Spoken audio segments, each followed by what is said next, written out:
This is actually the hardest part of investigative reporting, is knowing when to investigate. The hovering process of choosing a story is hard to. It's actually the hardest thing to teach.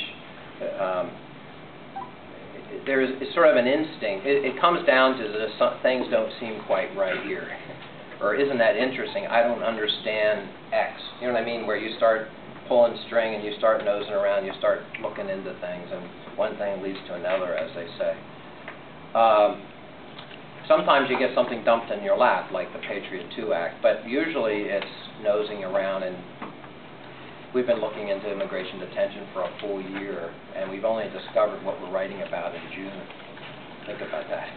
So sometimes you're kind of steeping. I'm mixing metaphors, I apologize. But you're steeping with information, and you're not sure what you've got, but you know you want to do something on that subject.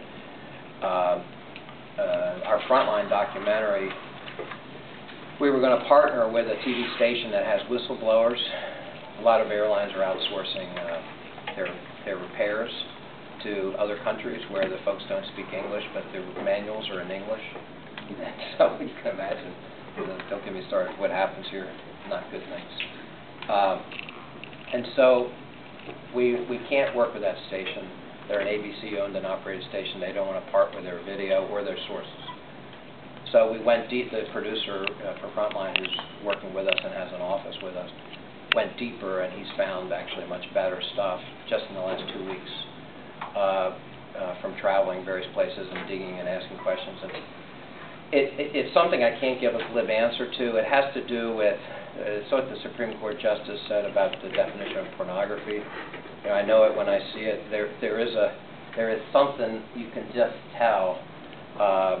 You know, I broke the Lincoln bedroom scandal about Bill Clinton, my center, and I had lunch with a famous politician who told me he was at the White House the night before, and he noticed that they all went in with the president to see a movie, but one guy had as he said, a dim bet with him, 30 years younger, and they said, "Aren't you coming to the movie?" He said, "No, I'm going upstairs, wink, wink, to the Lincoln bedroom." And that, I don't think they were sleeping up there. That was really interesting. So I come back to the office and I said, "Hey, you know, maybe we should look into, you know," and there's two sets of records. There's Secret Service entry logs, and there are usher records about who sleeps in the White House. So there's about 12 bedrooms up there, actually, and that's not public. None of those records are public. We got one whole year of who slept over in the first year of the Clinton administration in '93. And then we matched it with Federal Election Commission records. We found that 75 men and women had contributed money on the way to sleeping over there. And we did a report called Fat Cat Hotel, and we listed all their names, and it was a big story. And won this Public Service Award for the Society of Professional Journalists. Now that's a tip. That was a tip, basically. A lot of people hear things and they don't act on the tips. When I was leaked the Patriot 2 Act, I know someone else in Washington who got it the same day, and I was terrified he was going to scoop me. And thank God he didn't. And I look at him funny every time I see him because I can't figure out what the hell he was thinking. I'm really glad he didn't do it, though. Maybe he was on vacation. I'll try to think good thoughts.